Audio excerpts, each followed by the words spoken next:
We have a digital picture frame in our kitchen. It's mostly been loaded with pictures of Wren from the day she was born up until now. And sure, Amanda and I pop in from time to time, as well as my parents. But she's always the star. Going back through the pictures, I can't help myself. And I always stop and think when I see a picture of her, I just love her so much.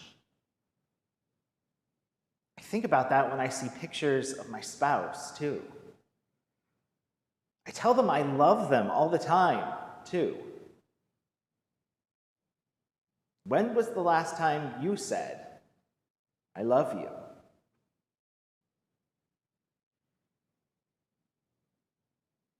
And when was the last time you said, I love you to yourself?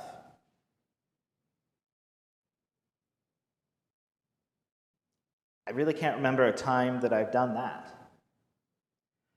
I've never looked at a picture of me and thought, I just love him so much. I've never thought, Chris, I love you. And if I'm being completely honest, saying it out loud feels so weird. It feels awkward. So because I feel awkward, I want you to feel awkward with me. Try it with me. Think about yourself and say, I love you. Chris, I love you. And again, I love you.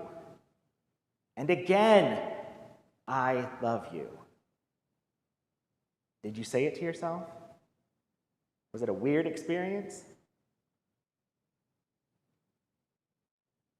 But today, Jesus commands us, you shall love your neighbor as yourself. The problem is, this assumes that we really love ourselves. And do we? With all our hearts and minds and soul and strength, with every fiber of our being? I don't think we really do. At least not well or often enough. I frequently don't show love to myself. There are days where errands, family, work, and other obligations mean that I don't eat breakfast, maybe not lunch, that I stay up too late worrying. Or I just find myself comparing myself to others who are taller or more eloquent, or really just seem to have their shit together so much more. Where's the love for me? Where do I love myself, not as a priest or a dad or a husband, but simply as me? Where do I honor the wants, needs, and desires that I, me, have?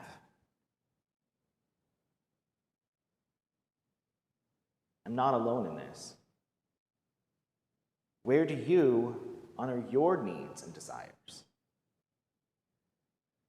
How do you love yourself?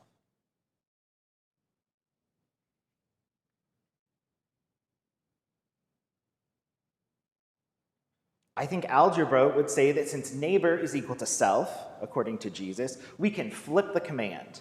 You shall love yourself as you love your neighbor. If I can't extend grace and love to myself, I cannot extend it to my neighbor. It is as simple as that. We focus so much on how to love others. We focus on social justice programs, caring for the poor and the marginalized, because they deserve the love. They do. Most surely they do. But you do too. Don't let caring for others lead you to ignore your own selves, the single person closest to you.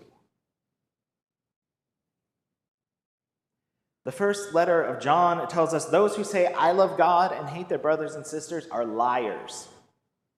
For those who do not love a brother or sister whom they have seen cannot love God whom they have not seen. I don't think it's too much of a stretch to change this around too. Those who say, I love my neighbor, but don't extend kindness and love to themselves are liars. For those who do not love themselves, who they know intimately, cannot love others whom they know less.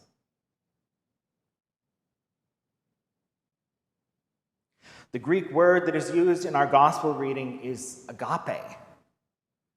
It's a type of love. Often it is thought about as the tremendous love that God has for humanity. It is abundant. It is unconditional. And Jesus is telling us that we must have this astounding and unconditional love for our neighbors and ourselves. Society wants us to feel selfish for sometimes putting our needs first, for loving and rejoicing in who we are, who we have been, and who we are becoming. But if you look at Jesus' ministry, he took time for himself too. He went off to pray alone, sometimes in the middle of important events, sometimes without telling anyone. He did this act of love for himself so that he could be present and take care of others. Just imagine if each of us loves ourselves completely and fully the way God does. We would be so much better equipped to love and care for our neighbors. I'm reminded of a book that I like to read to Ren before bed. It begins, you, when God made you all shiny and new. An incredible you, a you all your own, a you unlike anyone else has ever known. It is no more selfish to love you, who you are, a beloved creation of God, than it is to marvel at a sunset, to gawk at a stunning waterfall, or to enjoy a delicious meal. The worth of creation comes from God. It is all part of God's creation. We are all a part of God's creation. And it truly is good. Loving ourselves is simply acknowledging the love that God already has for each of us. Take care of yourselves. Honor your boundaries. Sleep. Eat. Stay hydrated. Rest. Just remember that you are loved beyond measure, not because of the things you do, but simply because you are you.